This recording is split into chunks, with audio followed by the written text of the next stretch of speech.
Okay, we are live on the Merged Media Facebook page. Just going live here now as well on the Digital Marketing for Travel Pros channel.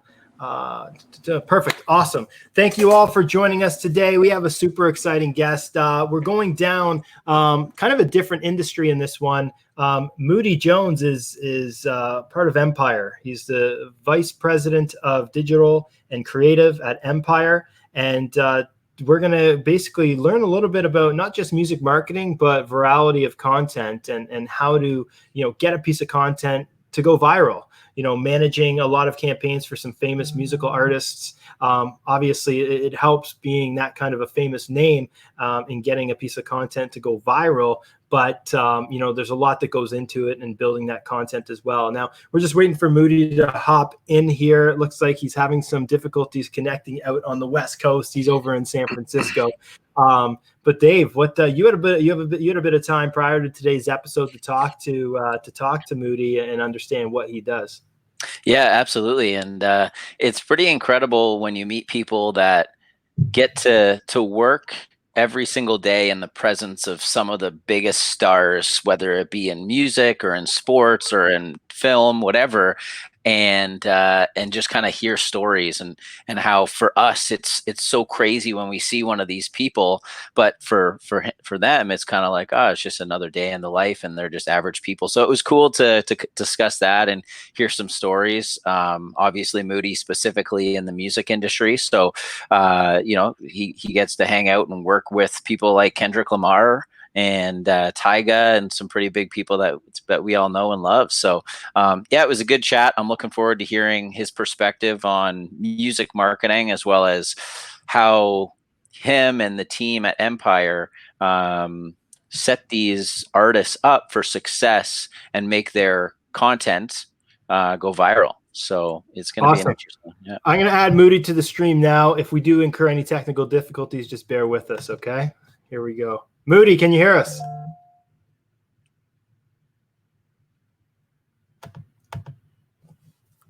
Moody? So Moody's here, but he's not here. I think he's just trying to figure it out. But yeah, in the meantime, maybe I'll share a little experience that I've had in the music industry. Because originally, this isn't a little plug. This is an industry that I was very interested in for a period of time. Because I used to have a band, right? So back in the day, when I was living in Japan, I had a music band, and my dream was to get famous with my band. But our band we were okay. We were pretty average at best, and but we were able to manufacture a tour of Japan by leveraging social media platforms at the time. So like we had MySpace, we had a platform called SoundClick we used to use, and using these platforms, we would just get a lot of eyeballs on our content. We'd get the word out about our shows and things like that, and it was pretty successful. So, but nowadays, I couldn't even imagine what it would be like today to be able to have a band and promote music via the channels that we have, TikTok, Instagram, Facebook. There's just so many, but there's also so many hours in a day as well to deploy to it. So I'm curious as to how the strategy that Moody deploys for his clients. Moody, you there? Yeah, I'm here. Awesome. Okay, cool. Let's just do this. There we go. Thanks, Moody. Okay, so Dave, I'm going to hand over the conch to you to introduce today's guest and for the Merge Marketing Podcast, and we'll take it from there. Awesome. Hello, everyone. Thank you for tuning in to the Merge Marketing Podcast. Today's episode features another incredible entrepreneur and marketer.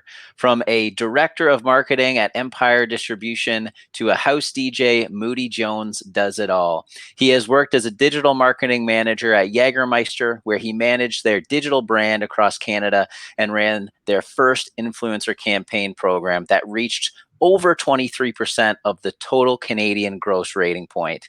He also worked as a sales and marketing manager at Seedbox, where he successfully helped improve the company's online and offline marketing strategies.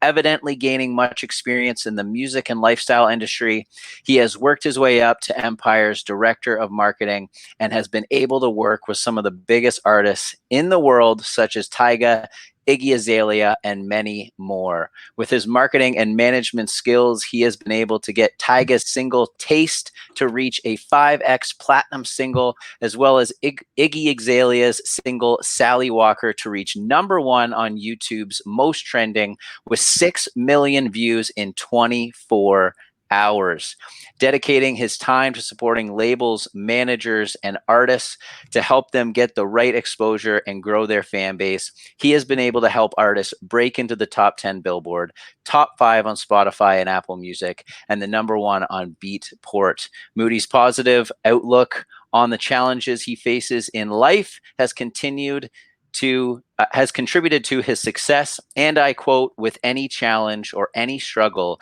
try to see the light at the end, because the light is way brighter than the light you had before." Moody, that was the longest intro I've ever had, but welcome to our show. So much. I appreciate that. That was one of the best intros I've ever heard. That was amazing. Thank you. That was a mouthful. I'll cut that up by itself and just send you that separately, and you can use it. I'd love that. Perfect. Well, with that, I'm not sure if there's anything that you want to dive into a little bit deeper about yourself, maybe how you got started or where you came from. We usually give our guests a chance to do that at the start, so feel free to do that. Or we would love to hear maybe a little bit of the background on the music industry, as well as what makes Empire different in that space. Cool. I mean, I'll start off by, some of the very beginning, how I got into the music industry. When I was growing up in Montreal, I started throwing events. These events were always catered to help local talent break through, using international talent that I would book. I used to do that during the nighttime. During the day, I worked at an agency. We used to do the marketing for brands like Duracell, Heinz, and things like that. And I would go to class, and then I would go DJ and do these events. Like, that was my day every day. It's like work, class, DJ. I did that for like a year. And then I lost a bet at work, and I had to dye my hair. I had to bleach my hair. And my boss got pissed and fired me because he said it was unprofessional.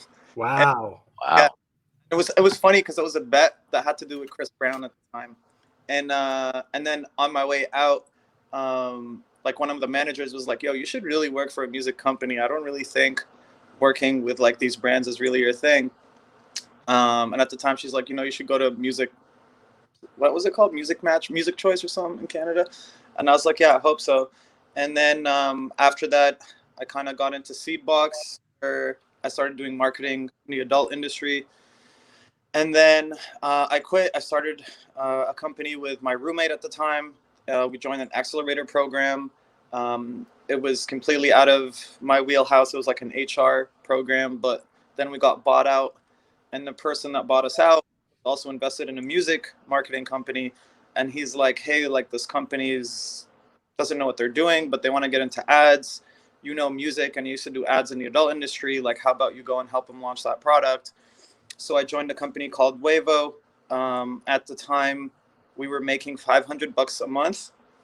And by the time I left, we were doing about $500,000 a month revenue. And then one of my clients at the time was Empire. And I started consulting for them on the side because a lot of the services they wanted us to do, Wavo couldn't handle. So after doing that for a year, I hit up Empire and I was like, "Listen, we've been working together for a year. We should meet up in person." And at the same time, I was working for Jägermeister. I was just trying to like fill my days with as much work as possible. So I called in sick from Wavo. I called in sick from Jägermeister, and I flew down to San Francisco to meet with Empire. And they ended up offering me a job on the spot. And then 2 months later, I moved to San Francisco. And then a year and a half later, I went from director to VP.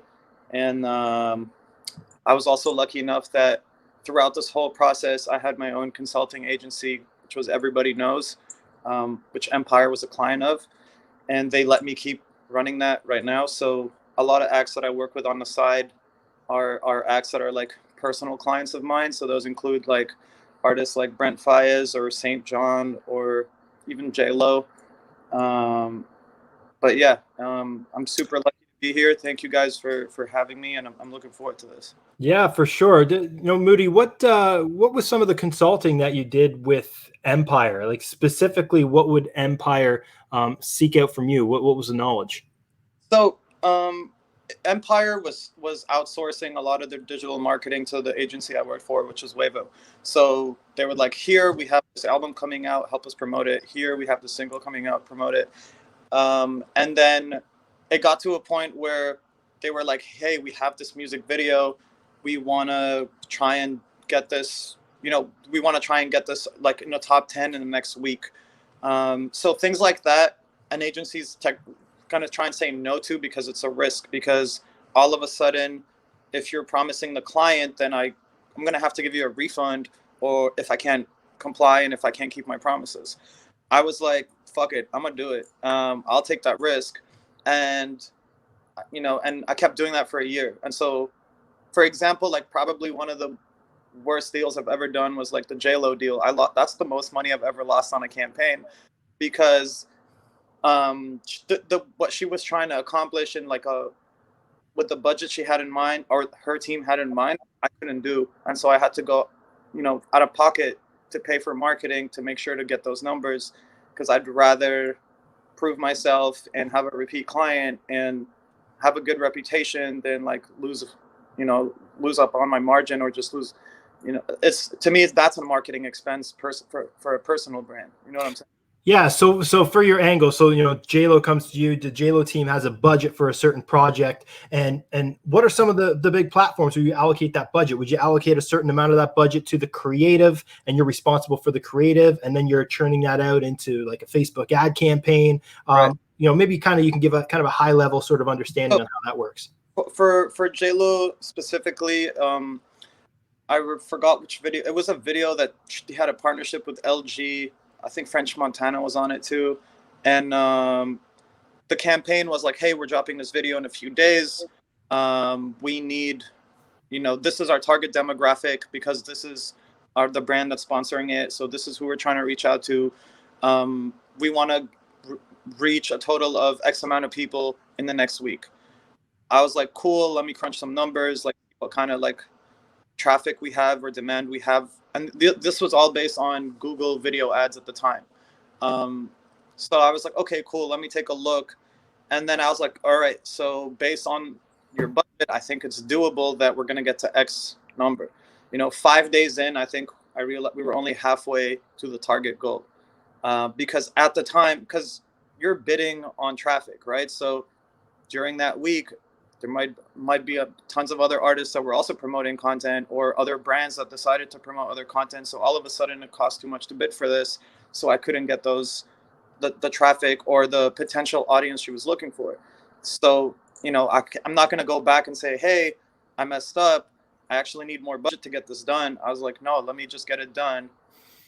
And most of the time, when someone hires a company, it's because they're looking for someone with more experience and someone who will make their job easier. If you're going to go back and say, hey, they're going to be like, yo, forget this. I could have just, I want to hire someone where I can relax and not think about it and get to my goals, because we're working on hundreds of other things based on that goal you're going to achieve. So yeah, I find it so, it's actually, we get that a lot even in our business. Obviously, we're not working with campaigns on the scale of J-Lo and stuff like that. We're working with a lot of smaller businesses. We have some big brands that we work with as well, but it's always tough to get that question. It's like, hey, here are the results I want to get from a social media campaign. Well, there's so many different variables at play. I mean, with Facebook and Instagram, it's an auction. You don't have control over the budget that Coca-Cola is spending in a given month. You know what I mean? And the variable of the creative, right? Like, you don't know what Facebook ad creative is going to be pumping that week. Carousel ads, Instagram experience, like there's just so many variables at play that it's tough to give a finite number. And that's a big risk for you, especially if you're being like, well, hey, I'm just going to pick it up to make sure we get to those numbers. Correct. And I mean, it's good at least that there's a certain timeline, like, hey, we need this amount by this day, because on our end, like they might have a social post that's ready to go that day that says, I'm so happy I got these views on that day. They might have another post follow, you know what I'm saying? So when you hire someone and you're trying to get them connected with all the timeline you have internally, the less back and forth, you know, the easier things will happen. But like today, I had a call with a client, and recently I've been very successful in getting videos trending on YouTube. So, which is like it's almost like a trial and error thing, but I've been really successful with it. But I had a client yesterday, and we were on the phone, and he's like, "Hey, like I really want the song to be like the number, you know, top 5 trending in Spain and Mexico." And he's like, "How much is that gonna cost?" I was like, I don't know, because a video game trailer might drop and be the number 1 video, you know, or Drake might decide to drop a video and be the number 1 video. Like, I can only give you an estimate. And he's like, "Oh, I spoke to someone and they said it's gonna cost this amount." I'm like, that's impossible, because there's so many. It's literally all variables. It's literally a market that's completely influenced by external factors. There's no way someone can guarantee you that, and if they did, they're full of shit. There's no way. Yeah, it's funny. Jason and I just had this conversation last week about a new client came to us, wanted exact numbers. How many clicks am I going to get? What are my impressions going to be? All that sort of stuff on Facebook and Instagram. And it's just so difficult to explain to some of these people that, like, there's so much at play and there's so much going on here that it's really difficult to give an answer to that question. I mean, my favorite response to that is, "Yo, man, I'd rather under promise and over deliver." So yeah. I was just gonna say that you never want to over promise and under deliver. Yeah, right? I'd rather do that.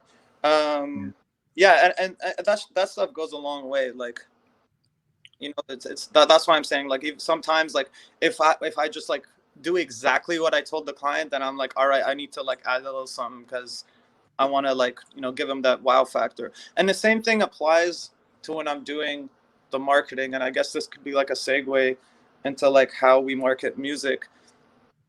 But a lot of people like are always, and maybe you guys can relate to that, but a lot of people, when they do their marketing and they target things, they always try and target the most premium in that vertical, or like the, you know, the best, like, you know. So I'll just use music examples for now, but if I'm a hip hop artist, then I automatically want to target, you know, Travis Scott and Drake and like whoever, Post Malone, whatever.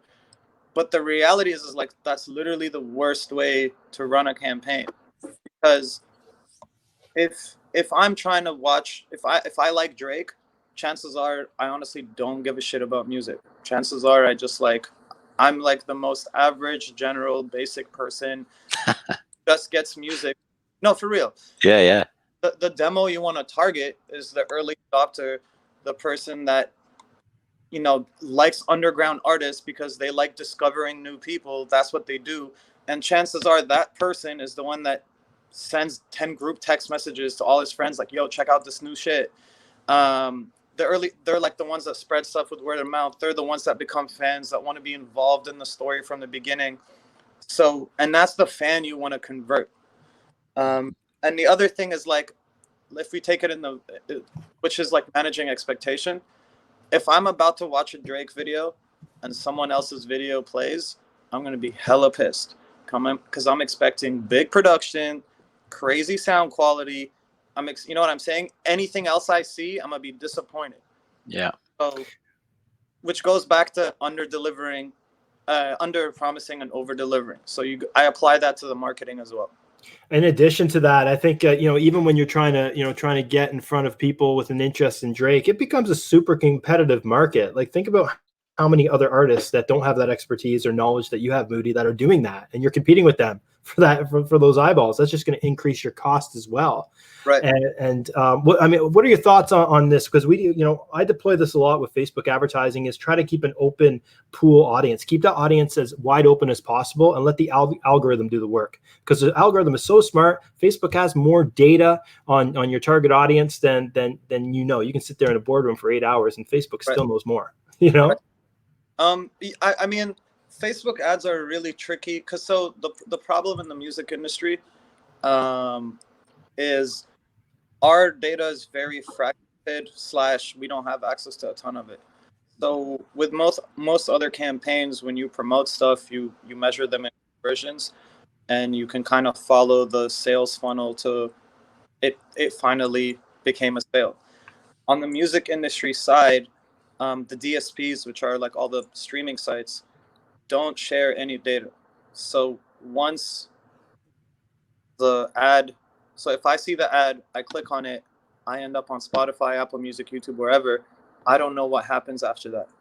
I don't know if they played it. I don't know if they closed the browser. I don't know if they followed. None of that data is shared. So when you target as general as possible, sure, my CPC might be like 2 cents or 3 cents or whatever. But if you think about it in terms of did they listen, it might end up being $3. Just taken it might have taken 3,000 people to like listen. Finally, someone pressed play. And the other thing is like on these DSPs, let's say you land on Spotify. First, I got to press the play button. If I'm on mobile, it's going to say, do you want to open another application? Then it's going to open the Spotify app. And then after it opens the Spotify app, I got to press play. And by then, you know what I'm saying? Yeah. The data tracking on Spotify doesn't go that far where I guess you can't really track it from the point of the ad to the point of adding to your playlist. Right. It doesn't. And on a DSP, you don't know what happens. So there's two things. So most labels, what they'll use smart links to be able to track, at least which platform did they pick. So a smart link will open up, it'll give you like 6 options. Do you want to go to YouTube, Spotify, Apple Music, Amazon? What depends on what the user has, because every person has a different preference. So that landing page too, that's already my first, like hiccup, because some people might get there and decide not to click anything. And then once you click, then it says open the app, and then it goes there. So lately what we've been trying to do is working on the bundling option. So before an album comes out, we'll sell merch. And then that way we can actually track, okay, so instead of them going to listen to it, they actually bought a t-shirt and now they pre-ordered the album. And that's a way better marketing campaign than just trying to get them to go listen to it. You have to be an established artist to be able to run that type of a campaign though, right? I think it's going to be really tough for somebody to purchase merchandise for an artist that's unfamiliar, right? There's other things. Like I've seen artists do like giveaways, like just buy anything off any of my merch and might win a plane ticket to something, right? And then my merch might cost $5. So essentially it's a raffle. Or you're just going to have really cool looking merch. Like I've seen tons of people, and that's the other thing, like people have to stop looking at merch as like something you get at a concert because you had such a good time and you're high and shit and you're like, oh, I love this band so much, I'm gonna buy the merch. Sometimes you're like, yo, this merch is just crazy. Like the messaging is nice, the quality is good, the design looks cool. I stand with what their objective or their core values. Then I might buy the merch even though I don't even like the music. You know what I'm saying? It's interesting. It's providing all that kind of, it's similar amongst every single industry. It's providing that upfront value prior to the sale, right? And you got to do that in music as well. Build that personal brand up before somebody even hears a lyric. You know what I mean? And something I think I coined this, but music today gets consumed visually first. It's for the longest time it's always been like you have to listen to it, but now you see it before you listen to it. So, everything from how you're literally, if when I'm scrolling, if that artwork doesn't grab my attention, I'm done. If that track list doesn't look good, I'm done. If the merch doesn't look good, I'm done. And then I'll give it a listen. You know what I'm saying? Interesting. Yeah. So, and that's the part where like people think that like, oh, build it and they'll come. Like just make great music and people will come. No, it's never going to be like that. Like you have to have like a full, your foundation isn't just the sound anymore. Your foundation is everything from how you look to how you talk to how you write your captions to all of that is part of the music.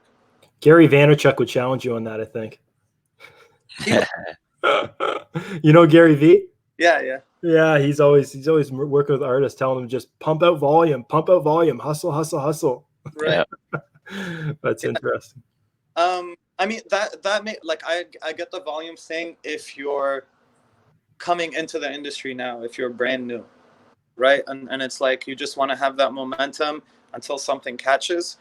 But if you look at majority of the artists, the major artists, they don't put out any records ever. Like Rihanna hasn't put shit in so long. Like all these people never do. Like because if they put something out, it has to be incredible. And I gotta please everybody, and everyone has a voice. And so they just like never put out stuff because they never feel happy with it. Mm-hmm. Yeah, absolutely. So one of the things we were wondering, or that I was wondering, was what the difference, if one at all, exists from a marketing perspective between the music industry and any other industry out there. And just based on the conversation we've had so far, I mean, some of the same challenges that you face, or the conversations that you have with your clients, are the same ones that we have with our clients that are not necessarily in the music industry. But where it sounds like things are very different is at the point of sale, at tracking conversions. Is that right? That's one aspect. Another one I just thought of, I mean, it's a very good question, but I think another part that's different too is when you see an ad, a lot of times you'll check it out because you're curious, because you have a need for it. Mm-hmm. Like there's a mask now that has a microphone so that like people can hear you. You know, you're like, oh, this is interesting. You're never gonna be interested in a new artist because of any of that stuff. You know, you can't convince me to check out an artist like that. The other thing is comparison to other products. Like I always see like, you know, this is better than this product, or this has a better life than this product. The battery's better here, or the screen is better here, or the price is better here. None of that stuff works in the music industry. You can't compare any artist to any artist in an ad. And then the other thing is it's a much longer customer life cycle. Like the value will go up, but that might take 10 years. Opposed to when it's a different industry where you're just trying to get them to buy something, or you're trying to upsell. Yeah. In the music industry, it's completely different. It's like it might take 10 years before that first piece of merch. Yeah. No, that's interesting. Those are two good points there that I really like. It's really being unable to compare, because it's not apples to apples. I mean, it's really like content. And we actually have this conversation quite a bit, because sometimes clients will come back and say, I don't really like this. And sometimes my response is, well, that doesn't matter, because you're not supposed to like it. Your target audience is supposed to like it. So if they're engaging with it and they like it and it's converting, I don't care what you think, and you shouldn't either. Is sort of how it goes. But yeah, it's. Well, I was having this conversation with one of my partners recently, but it's gone to a point where when we market music now, the music is the byproduct. Yeah. What we're selling is the lifestyle. So that honestly, that's most of the time what it is. So, you know, we'll associate artists with sports. We'll associate their songs with a message. We'll associate their songs with a meme. More and all that is just to have a song connected to a moment. You know what I mean? And if you can have a moment that people will always go back to that song, that's how a song will eventually blow up. So it's never like front and center. That's why, like, for example, when we talk about the copy for an ad, right? No, like, you know, any company would be like, here is our new and improved XYZ with whatever. The exact translation to this in the music industry would be like, here is my new album, go check it out now. You can never use that copy. We can never ever use that copy. Like, why would I give a shit that you just put out a new record? I don't know you. You know what I'm saying? What does it mean that you put out a new record? It doesn't mean shit. You know what I mean? Am I allowed to swear? I always forget. Yeah. Oh yeah. Yeah, you're good. How about hang out by the barbecue and enjoy a Bud Light while you post some Post Malone?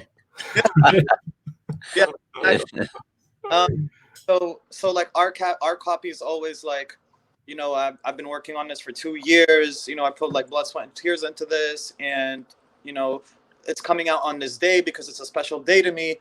And then I'm gonna target people that care about that messaging and that special day and sing back, you know, things like that, or else no one's gonna care. Everyone cares. Everyone wants that story. And we try to do this as much as possible for the products and services we work with. It's like people don't give a shit about the product that you're selling. But if you want to sit there and explain the story behind you being so passionate about this product or service that you own, and that's the very top of funnel video that we want to start our campaign off, because that's what people give a shit about and they're going to watch. Right? Correct. And build it. And even once the campaign launches, it's continuing to build that narrative. You know what I'm saying? Like, for example, the client I was talking to yesterday was like, oh, like I want 1 million views in 48 hours. I'm like, and then what?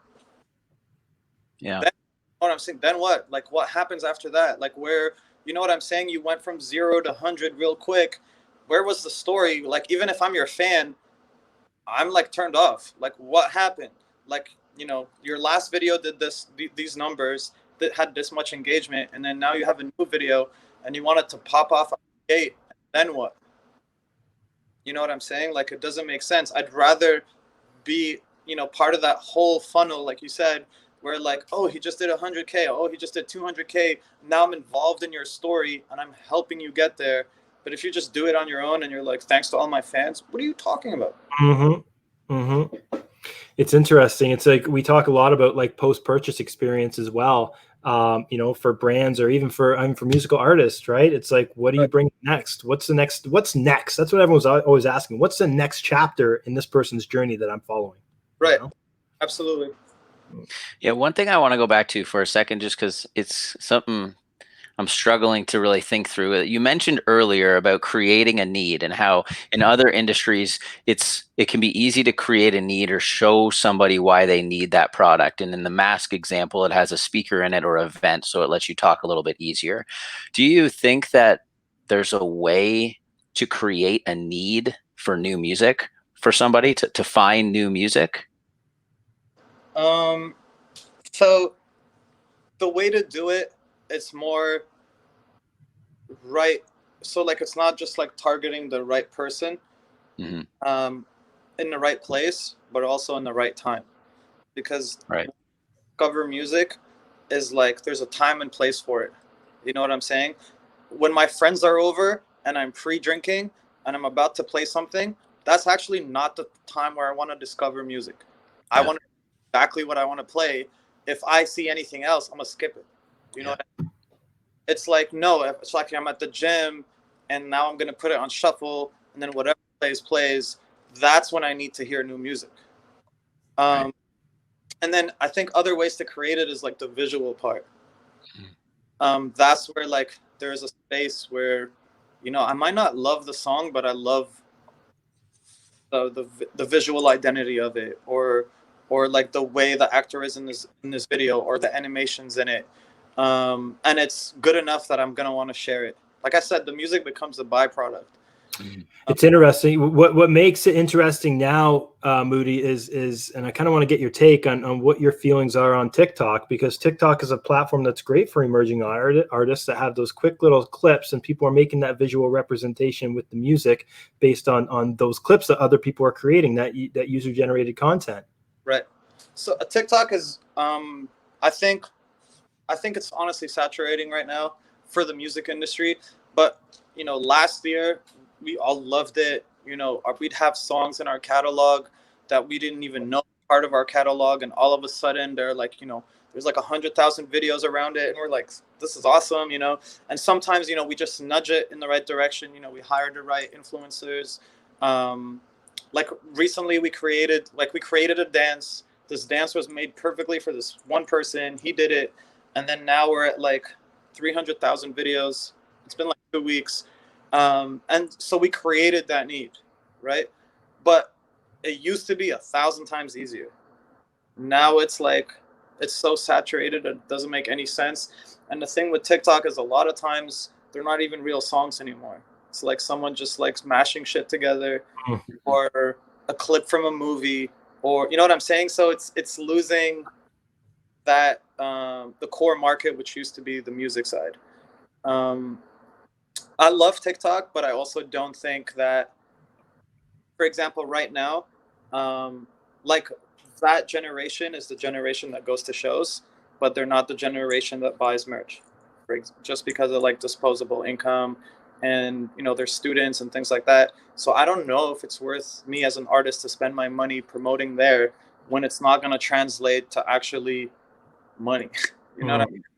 Someone, some songs will have, so a lot of times it works where a song could have 100,000 videos, and on the streaming side it will translate and you'll see a bump, and like you're like, oh shit, it's taking off.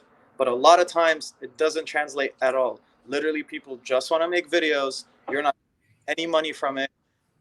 It's cool, but doesn't add any value to you. And if anything, it could end up biting you in the ass, because all of a sudden that becomes what you're associated with and you can't get out of it.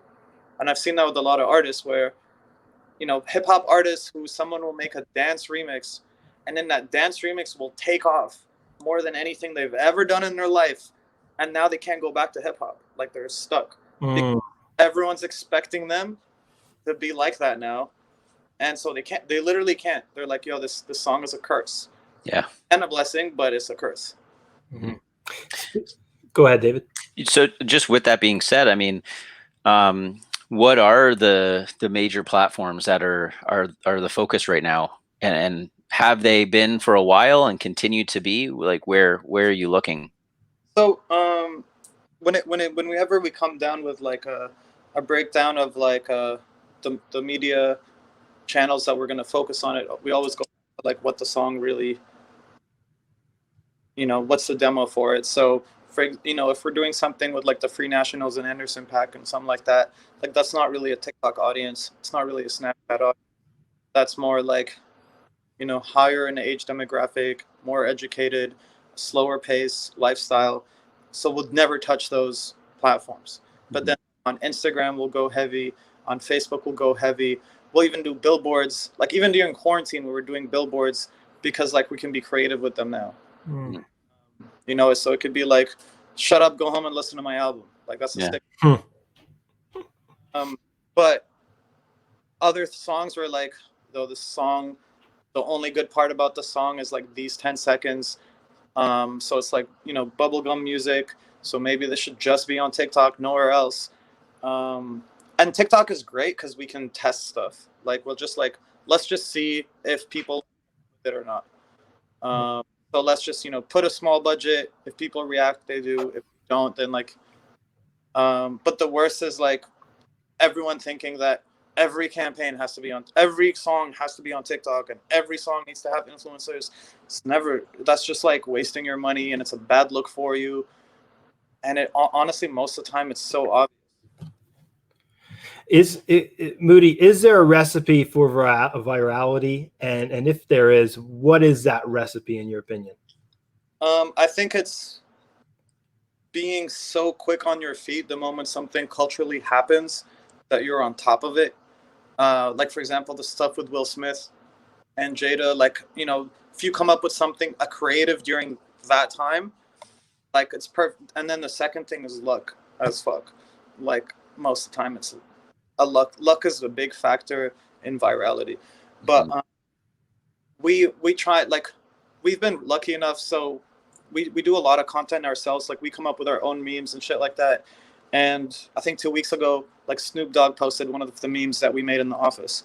And then we do that a lot, and like we'll just get a kick out of it, of like influencing the culture with like really silly stuff, but it really does make a big difference. But to me, like, memes and GIFs are like the universal language right now. You can be any world, any language in the world, and you just put two pictures next to each other and everyone gets it.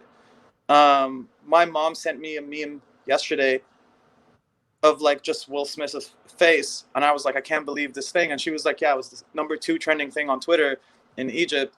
And I was like, that's nuts. Like, that's crazy. Like, I can't believe that's what the #2 trending thing. And it's because the memes and GIFs were able to break that barrier between languages and cultures and you know, just pop culture in general. And that's why, like, it's the easiest way to get shit viral is like, you know, you don't need to speak a certain language to get it. So then, I mean, touching on that a little bit, because I do believe that luck definitely plays a part in something like that. But you did mention earlier that you've gotten pretty good, and I mean, your record shows that you do at getting things to go viral for artists. So Right. is the process for you that you're constantly keeping an eye out for these potential cultural moments, testing it on maybe social media to see if it gets any sort of traction, and then at that point doubling down on whichever one is working or you think is going to blow up? So let's go through different platforms. So for example, on YouTube, what I did was for the past, I don't know, 3 months, I've been just like kind of keeping a track record of the top 20 trending videos on YouTube and how many views they had the first day they came out, to kind of figure out a rough estimate of like, okay, this is the number of views you need in that country to be able to trend top 10. And then I broke them down into like, okay, video games always get this much, music always gets this much, makeup videos always get this much. So to kind of just get an idea of like rough estimates, you know what I mean? And so that's how I figured out how to do it on YouTube. So, and then I know like, you know, makeup videos tend to come out on this day, gaming videos tend to come out on this day. So like I'll know, and like those always get more than music. So then I can be like, yo, it's not going to work, because I know the day you're trying to drop this video, this game, like, you know, Ubisoft's announcement is the same day. They're about to have 3 trailers. There's no way it's going to happen, or it's going to cost too much, right? I don't think people really think about shit like that. Like all the different pieces that, and it's also like, this game, is it really going to matter for the US audience?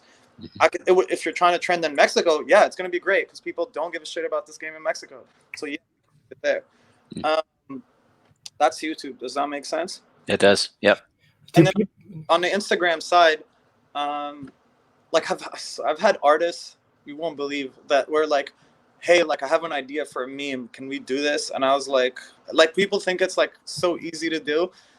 Every meme we do, we literally post 20 times on like 6 different pages with different captions, different times of the day, different color background, until we get it right. And that's just to make the meme good the first hour. So we'll make memes and delete them after 10 minutes, nonstop, until we're like, okay. And every word makes a difference. Like every piece of text, like the capitalization, the caption, the emoji, every one of these makes a difference. Because on top of all of that, you also have the algorithm to worry about. You know what I'm saying? And sometimes who posted the meme makes the biggest difference. Like if it's an account for girls, then something happens. If it's an account for guys, then you know what I'm saying? Like you also have to figure out what's the right page to seed it, and will that audience get it? And then if that audience gets it, they're going to want to share it with other audiences, and then it's going to get there. So, but we've gone, like, you know, we've been doing that. Like on a daily basis, we post at least, like posts that aren't tested, like actually make the cut, is about 20 posts a day. And so each one of these gets tested at least 10 times, and that's every day, 7 days a week. And that's just Instagram memes. Yeah. And then on the Facebook side is just like very, like if you want anything to be viral, just don't have it in the US, because the US doesn't really like Facebook anymore. No one really does. So like, but if you do stuff in Europe, if you do stuff in South America, even Canada a little bit, stuff is a lot more viral there. But like I would never use Facebook for US anymore. No. And actually one of the coolest stats I think I heard recently was content on Facebook and Instagram and Snapchat. Wait, let me think about this properly. Oh yeah, so none of it gets repurposed to be on other platforms, but TikTok videos all repurposed to every other platform. I do it myself, 100%. TikTok is just such an easy platform to create a good quality video, and it's easily shareable to the other platforms. Right. So none of that stuff gets repurposed for TikTok, but TikTok stuff gets repurposed everywhere else. So another way is, if you want to, you know, that's why TikTok gets viral, is because people who don't even have TikTok will see it on their Facebook. They'll see it on their Instagram. They'll see it in an email, as opposed to any of these other things where it's like very like limited to that platform. Why is it then in the US? Maybe how in the US you don't use Facebook in the US? What makes the US so different? What is it? We're over it. Okay, you're over the viral videos on Facebook.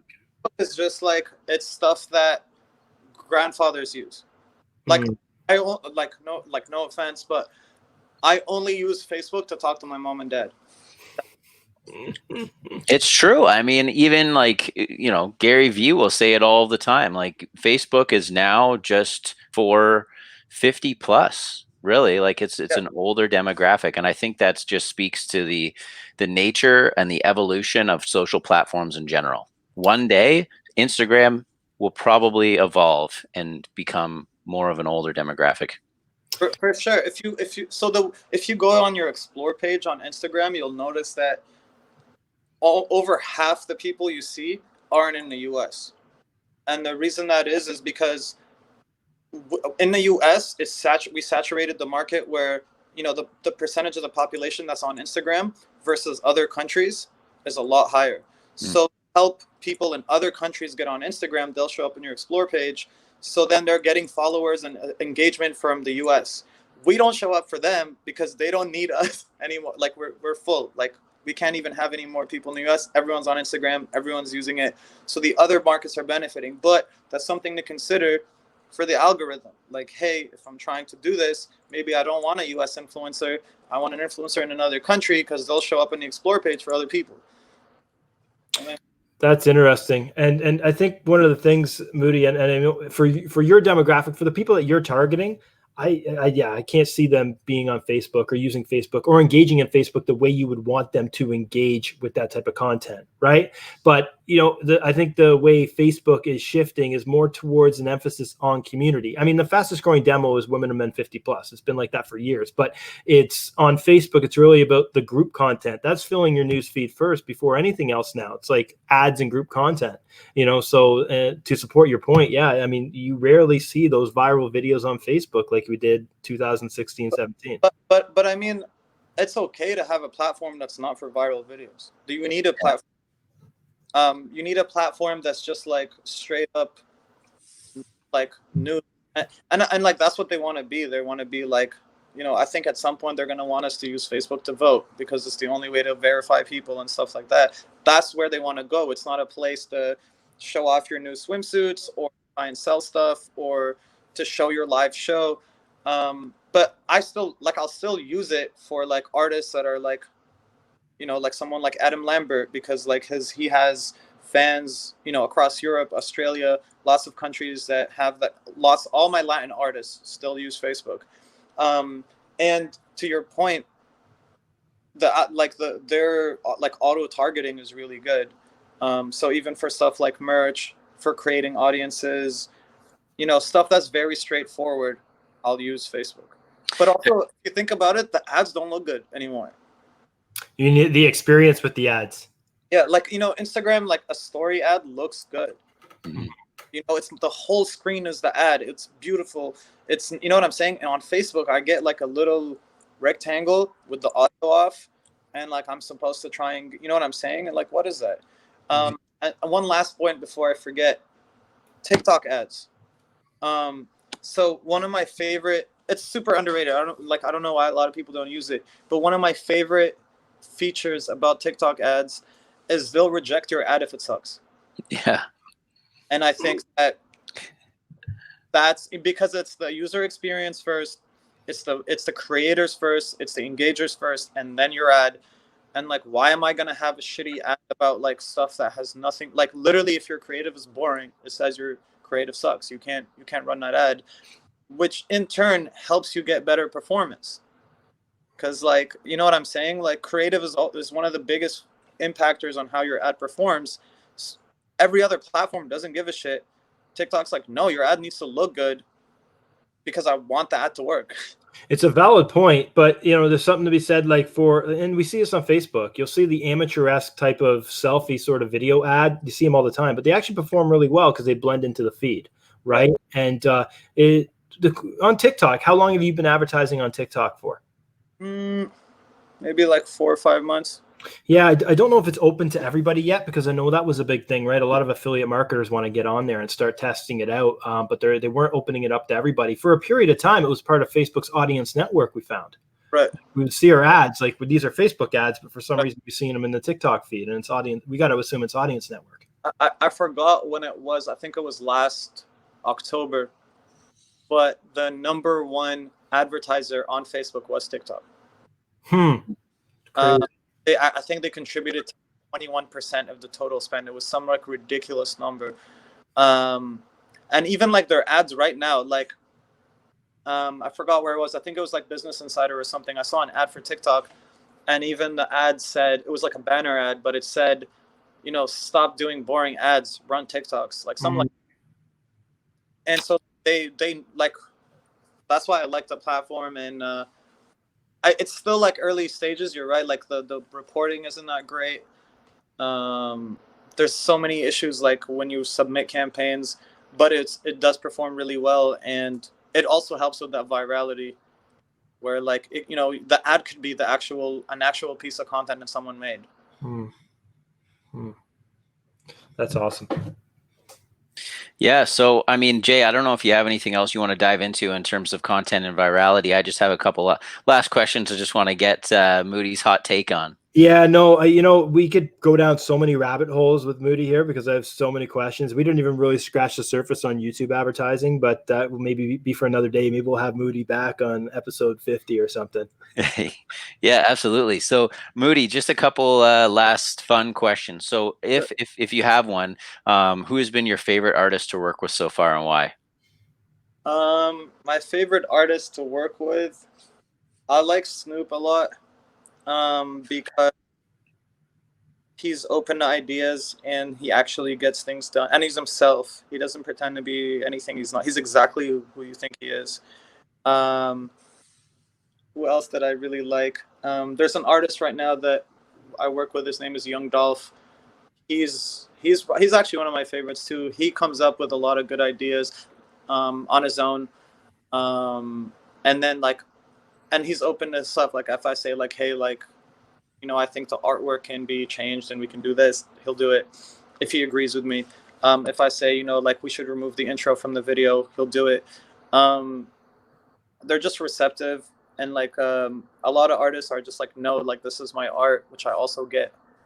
Another one's this artist called Toby Liu. If you guys haven't checked him out, you should. He's super, super talented. He's like really different, and that's why I like him. Like everything he does is different. Like he even asked us to show him the ads before we run them. You know, it's not like his team's like, I want to see the ad. I don't like this ad. I don't like this creative. And he's incredible. Like even on TikTok, he's so good. He has a song called Skincare Routine. You know, it's like perfect for TikTok. He even sampled like 2 makeup artists or makeup artists from YouTube. So he uses her voice in the beginning where she's like, here's my 3-step program. And then the song starts and it's like about him. Like he's like not a normal guy. He likes having his skin clear and he likes like whatever. It's like, you know, you don't hear people rap about this shit. But I love that. It's like challenging and it's different. And it's like every song is like a different market, more or less. It's not like, who do you target for something like that? You know, it's interesting. Yeah, that is. And then, is there any more that I really like working with? T-Pain, he's also like more on the spiritual kind of vibe. You know, it's less about like, it's more like thoughtful. It's very like considerate. I don't know how else to say it. Like it's like very respectable. Very cool. Cool. Well, so was there second last one? Was there a piece of content or an artist that you didn't expect to pop but did? And alternatively, was there one that you did expect to pop but didn't? So many. It's insane. So many. Holy. That's his job, dude. I mean, it really speaks to like you as and all of us as marketers. I mean, our job is really to be creative, and that's the benefit of being a marketer is we're allowed to be creative, which can sometimes give us a license to try things that we wouldn't normally be able to try. And if they fail, that's cool because it could have popped and it could have been huge. Yeah, I mean, both so much, and like I'll take the responsibility of whether they popped or not. But a lot of times, like for example, like today we've been focused on this song that came out 3 years ago, and all of a sudden it has uh, half a million videos on TikTok. It went from like being streamed, I don't know, 30,000 times to 300,000 a day. Had nothing to do with anything we did. It just happened on it. One person on TikTok, everyone's following. No one had, not even like a single, it was like a song on the album. This happens all the time. The artist is named Mozzie, and I think good. Yeah, I forgot on it, but it's huge right now. Now focus today. Like when Tyga came out, I thought it was good. I was really happy. I was like, this is a good song, but I would have never imagined it to be this huge. This week, the video is gonna hit 1 billion views, and that's gonna be like the biggest video I've ever been involved with. Yeah, so that was like, I knew it was good. I thought the video was cool. Like me and Nima, who's one of the founders of Empire, we're at the music at the shoot. I remember my face got burned and all this shit, but I didn't think the song was going to be this big. And I think like Tyga then is like just been like skyrocketing. What other songs? I don't want to talk about didn't pop off because I don't want to. Yeah, no, fair enough. And it's a good kind of point. And you brought up something really great there. And that's, you're testing a song that came out 3 years ago, and now all of a sudden it's popping, and it just kind of speaks to the timeless nature of this industry. And it's funny, you mentioned a name earlier, Adam Lambert, and I was just like, whoa, that's a name I haven't heard in a long time. So that's really cool. So we'll just end it off with our last question that we ask every single guest, and that is, if you could choose one person, dead or alive, to represent your brand, who would it be and why? Okay. I'm gonna say Limp Bizkit. Limp Bizkit. Wow. I didn't expect that at all. Limp. Over yesterday, and they're like, "Yo, what music did you grow up on?" And I said heavy metal, and they didn't believe me, so I had to play a whole album and sing it from back so they believe me. But yeah, it's always like fuck the system, differently. At the same time, like be in the middle between, like the intersection of more than one culture. To me, like, that band started, it was like the first time people were mixing rap and rock, and like having a DJ in a rock band, and like doing all that shit, and trying to direct their own videos and do all this stuff. And yeah, like I think can I tell you guys a quick story? Do you have to go? Go for it. All right. So, like 8 or 9 years ago, my friend, they had like a rock fest in Montreal, and so my friend's like, "Hey, if you drive me, I'll get you a backstage pass." I'm like, "All right, no problem." So I took her there. We're backstage, and me and my best friend were just walking around. Like Limp Bizkit was like headlining. I forgot with who else, and it was their first show in like 4 years or something. So I'm walking around, and then I end up bumping into Fred Durst, who's the main he's the main singer from the band. And so I go up to him, and I literally have like word vomit, right? So because like, during my word vomit, I mentioned that I grew up in Saudi Arabia, where their music was banned, and so to get their songs, our friends had to smuggle the CDs into the country, and we had to like hide when we listened to it. It was like next level shit just to listen to a song, right? But I lived in Montreal. Like I had just like, it was like an hour drive to get there. So somehow in this word vomit, there was a misunderstanding. And so he's like, "Do you want to go meet the rest of the band?" I'm like, "Yeah, are you kidding me? Like, for sure." So he takes me to meet the rest of the band. Like my heart's like pounding. Like, I can't believe this is happening. And he's like, "Guys, this is Moody. He flew all the way from Saudi Arabia to be here." I was like, Go with it. Yeah, I was like, they're like, "How long was the flight?" I'm like, "Oh, it was like 2 hours." Like, 15 minutes. Oh man. That's awesome. Have you spoken to Fred Durst since? Yeah, we actually he manages a couple artists that are signed to Empire super randomly. It's like a weird world, man. So a couple of artists he manages are signed to us. He also directed a video for a couple of our artists, and yeah, it's but that's it. Well, like we never like really brought that up again, but I got lucky, and then later, yeah, it was good. It was funny. Very cool. Awesome. Well, Moody, what's the best way? I mean, we might have some people out there that might have questions for you. What's the best way they can get in touch with you? They can email, Instagram at Moody Jones, or email a@everybodyknows.co. Awesome. Cool, Moody. Well, thank you so much for coming on today. We really appreciate it. We loved hearing all your stories and having a great chat. And we're looking forward to talking to you again soon. Sounds good. Thank you so much, guys. I appreciate you. And I need that intro. I love that intro. Okay, cool. Yeah, we'll cut it up for you. All right. Thank you so much. Thank you. Man. Thanks. Cheers. Awesome. So how about that, Dave? Hey, we're going to deep dive into the music industry today, huh? Yeah, that might, no offense to anyone else that's been on that's listening to this right now, that might actually be my favorite so far. That was a good chat. It was good. He's got some stories, and he's evolved quite a bit from, we used to rub shoulders in the digital marketing space at some trade shows and stuff. We actually used to work a bit together here and there. In some previous companies we worked for. So it's good to see how he's evolved as the vice president of digital marketing for Empire Records. Like, yeah, huge. Good for him. Yeah. Yeah. That's awesome. So, man, I really wanted to find out more about getting 6 million views in 24 hours, but we'll have to save that for another episode. Yeah, exactly.